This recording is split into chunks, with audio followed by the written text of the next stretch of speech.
So good morning. Today is the 18th day of Shvat, and it's February 9th. And we're up to the fifth portion, the fifth reading of parashah Yitro. And in this portion, something very interesting happens, and we need to explain exactly what happens here, because it's not so clear. There's something going on in the middle. So first of all, we want to understand how this is even structured. All of the commentaries have a question about this portion, because I want you to take a look at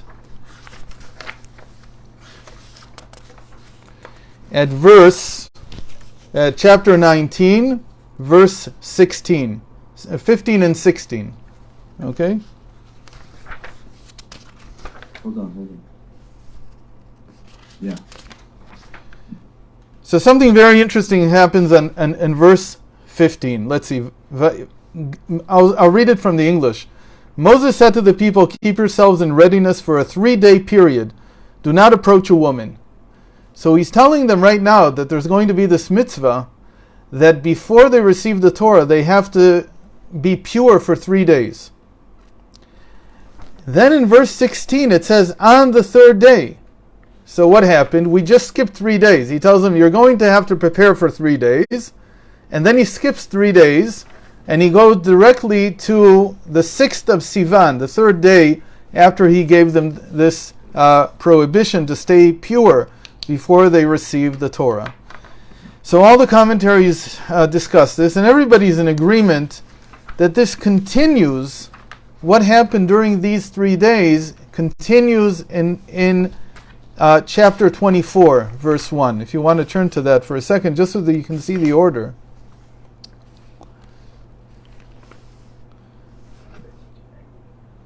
So 24 verse 1 is in Mishpatim, it's in the next parashah.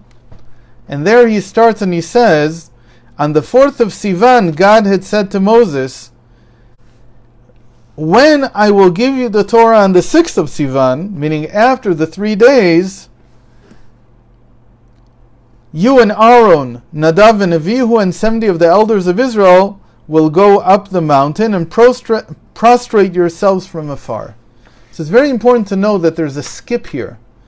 This is one of the places where it's impossible to say, or as far as I know, it's close to impossible, to say that the Torah is linear, that it's speaking linearly, because it says that he skips 3 days. He says, I'm going to command you to not be with a woman for 3 days, and then he just goes directly into what happens on the third day. It's a literal reading. And it's made up in the next parsha, in chapter 24. So that's just to know, it's good to know that when you read it, to notice this, to see that the Torah is skipping and then coming back to explain. The way that the Lubavitcher Rebbe explained the skip is very interesting. He said, the reason the Torah is breaking the story up into 2 parts is because there are 2 parts to our connection to God. The one part he calls the contractual, meaning there's a contract. And the contract says, if you do this, you get this. If you don't do this, you get punished in some way. That reminds us of what we talked about yesterday. That's service out of fear of God. That I serve out of my need for reward and punishment. That's one side. But there's another side of the connection between God and the Jewish people. It's called the covenantal side, that we also have a covenant between us. And it's very important to understand the difference. The contractual side comes and says, if you break the contract, then there's no connection. Like if 2 people had a contract between them, and one of the sides broke the contract, so the partnership is defunct. It's gone. The contract is the Torah, and what the Torah says to do and not to do. So if a person broke the Torah, so in a certain sense he doesn't have a connection with God because he broke the contract. But there's a covenantal side also. And the covenantal side means that even if you break the contract, even if you don't fulfill what you were supposed to fulfill, there's still a connection between us that's not dependent on anything. And so these 2 things, they're separate. They were done in separate ways. to put it another way, that the whole covenantal side, because the Torah does want to stress that you should keep God's commandments, so when it came to the fourth day, which is when the covenantal side started, on the fourth, fifth, and sixth days, what we read in chapter 24 describes the covenant that was made between the Jewish people and God, and it was done by Moses sacrificing an animal and then putting the blood into vessels and sprinkling it on the people. That was where the covenant was done. But the contractual side is what the Torah continues with in our parashah, and the sixth reading is about what happens from the contractual side, and that's what the Ten Commandments are about. But the covenantal side is just as important, except that the Rebbe says that the Torah wanted to separate it, to understand that one is not dependent on the other. In other words, you could break the you could break the contract, and yet the covenant is still in place. And that's a very important thing. Hello, Mikey. And that's a very important thing to know also in terms of marriage. Marriage is also both a contract and a covenant. A lot of times, even in marriage, we have times that things are not working so much according to the contract for various reasons. And what really holds things together is the covenant, is the fact that we have a covenant between us. Now, I want you to know that this theme of there being a contract and a covenant began from Abraham. There's a very important very important chapter in the book of Ezekiel, chapter 20. When you get a chance, read it. It tells the story of the exodus from Egypt in a way that is not what we're familiar with. It's as if Ezekiel has a different story to tell us. It's not that it contradicts. It's like from a completely different perspective. And it comes and it says that the whole exodus from Egypt was in order to restore the covenant between the people and God, and not the contractual side. It's very interesting to read this chapter. But I want you to tell you how this is interpreted by some of the sages. They say that back in Egypt, there was an argument between the Jews. Some of them said Abraham was commanded to keep a mitzvah. What was Abraham's commandment? The only commandment he had was to circumcise. So, all we need to do to fulfill our connection with, and when he gave him the commandment of circumcision, he also promised him the land of Israel. So they said, all we need to do, not all we need to do, what we need to do in order to come out of Egypt and be connected to God is to keep the commandments. Sounds familiar. There's people like that today. The other side was that there was another covenant. There was a covenant with Abraham that was not made on a mitzvah. It was just the covenant that said, it's called the covenant between the shards, and there God told him, by making a covenant now with you, not on a mitzvah, there's no mitzvah involved, just a covenant, we're connected now. After 400 years, your children, your offspring, your descendants will inherit the land of Israel. So there was another faction in the Jewish people that said, we don't need to keep mitzvot, we have a covenant with God. And the covenant states that all we need to do is stay in the land of Egypt and fulfill the covenant of 400 years of being here. And when we do that, in the end, we will come out and inherit the land. So again, I want to make this clear. The covenant said we don't need to do anything. All we need to do is stay put where we are.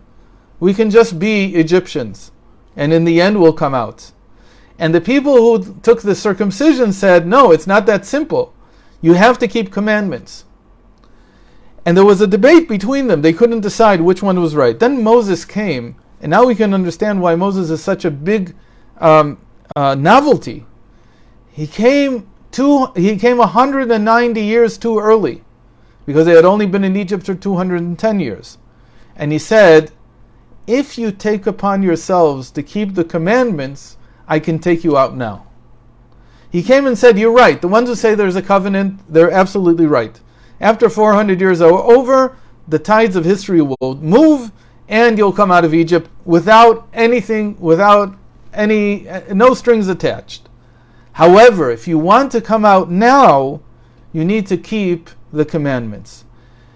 And that's exactly what happened, because when before they came out of Egypt, he gave them first of all the commandment to sanctify the new moon, and the commandment of the Paschal lamb and keeping Passover. So the moment they were willing to accept commandments, then God said, now I can take you out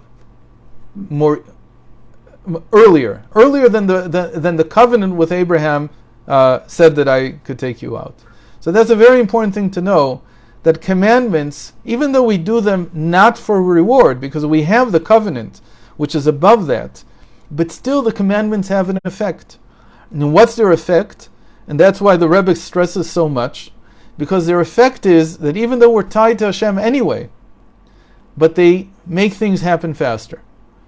They prepare the world. The way that the Rebbe always described it is that they prepare the world for the redemption, in the same way that they allowed the Jewish people to come out of Egypt 190 years earlier. The same thing happens today. That all the Jews who say, but I'm a Jew anyway, they're 100% right. There's nothing wrong with that. Although after we received the Torah, there is something missing. But the moment that you also perform the commandments, and you come and say the link between me and God is not just the covenantal, it's also the contractual, then he can come and say, oh, he's my partner, I can do things for him that I can't do for someone else. And that's a different level of connection. Okay, but I wanted to talk about one more thing. And the other thing is that in this fifth reading, Moses keeps coming up and down. He goes up the mountain and he tells God what the Jewish people said, and he comes down and he tells them what God said, and so on. He goes back and forth a number of times. There's a very interesting thing about this that's discussed in the Hasidic tradition. It's that, why was it, again, I said this yesterday, that it's not exactly going up the mountain in the physical sense. It's more in the spiritual sense. He goes up the mountain, what it means is he's at a different mindset. He's in a meditative state where he is now communicating with God. That's what it really means to go up the mountain.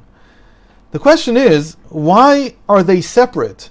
He goes up the mountain and he comes back down. To speak to the people, he has to come down. To speak to God, he has to go up. So the Hasidic tradition says that as much as Moses was different than all the other prophets, because when he was speaking to God, he wasn't falling flat on his face. He wasn't without his wits. He was in a normal state of being.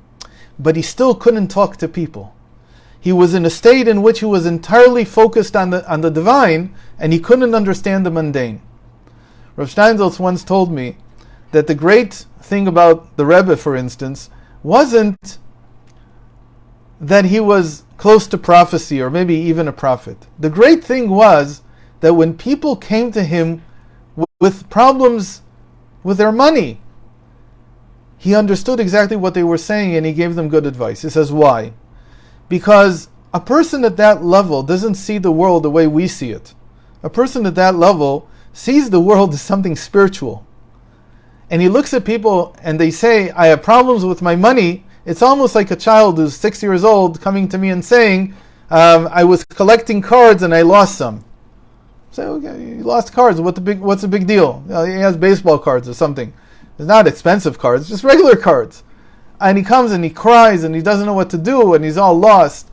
And I'm the type of person who can come and say, okay, I'm going to dedicate my time to you now, and I'm going to tell you it's going to be okay. And he says that's what the Rebbe had to do for people every single day. But he didn't see it as coming down.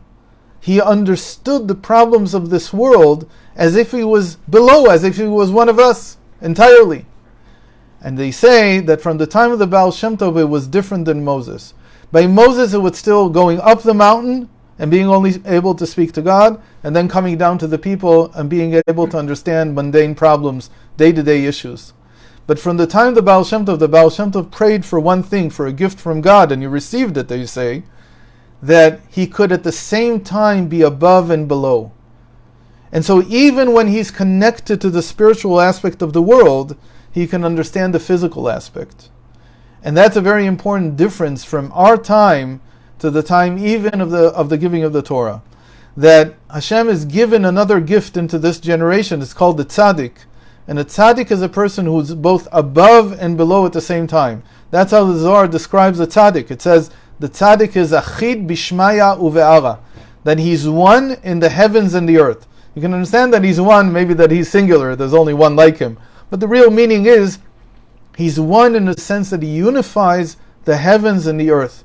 He's a person who both understands the spiritual side of life and he understands the physical side of life. This has to do with the main message of Chassidus. The main message is that what the divine soul can understand, what our divine soul, each one of ours, can understand, it can transmit and translate to the animal soul, to the lower soul. My higher self can explain to my lower self why I should act in a certain way. And there's communication between the two. It's no longer that there's the mountain and the foot of the mountain. They're actually, Chassidus tries to make them and has a message that they can become one in each one of our lives. So, thank you very much for being here today. I'm sorry for the late time. L'chaim, l'chaim. Next time you have to tell me that you have a l'chaim, I'll bring my own. But right now I'll enjoy just this. Amen. Bye-bye. And tomorrow I will see you again, God willing, before davening. And I'll also wish you from now good preparations for Shabbos.